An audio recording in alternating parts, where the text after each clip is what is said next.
ब्रह्मांड के निर्माता एक बहुत बड़े ऊंचे दर्जे के जादूगर हैं। जादूगर अपनी जादू शक्ति से बहुत कुछ बनाते हैं और यह जो जादूगर ये भी अपनी जादू शक्ति से बहुत कुछ बना लेते हैं और ये जो बनाते हैं तथा इस पर अपना नियंत्रण कायम रखते हैं अपनी शक्ति के द्वारा। वो शक्ति उन्हीं की है, शक्ति सा शिवस्य शक्ति।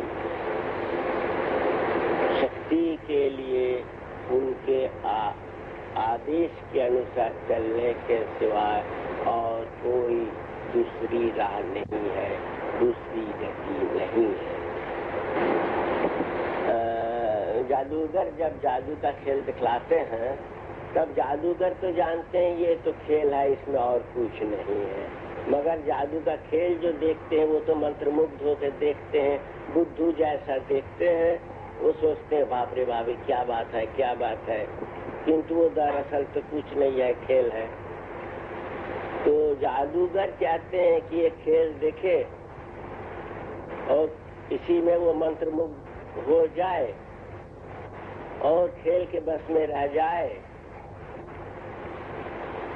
और तब तक उनकी लीला चलती रहेगी। क्यों?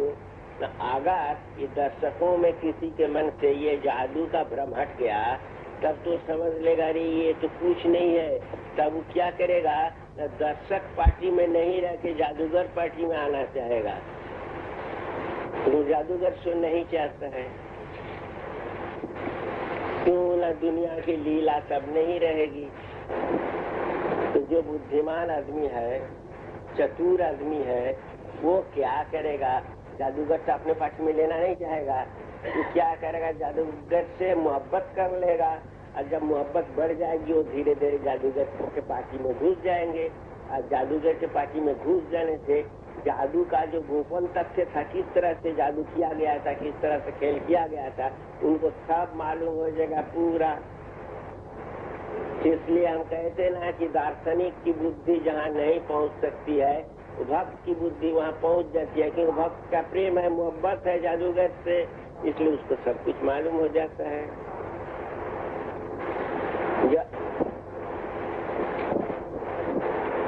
और जादू से बनी हुई चीजें जो है वो आती हैं उस जादूगर से और रहती भी हैं, रक्षित भी होती हैं जादूगर में, इसके अंतरिम सत्ता में, और आखिर तक मिल भी जाती है जादूगर में। इसलिए एक जादूगर को जानने से या पाने से मनुष्य सबको पा जाते हैं।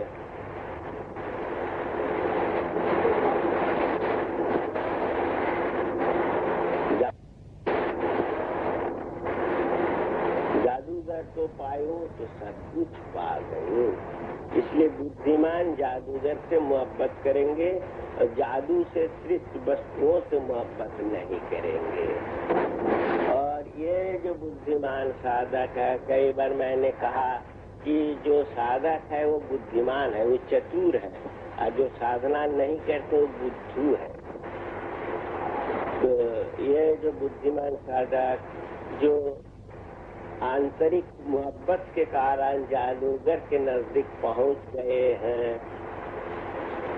जादूगर को समझ लिए हैं, वे ही अमृतत्व में प्रतिष्ठित हो सकते हैं और कोई नहीं। अमृतत्व क्या है?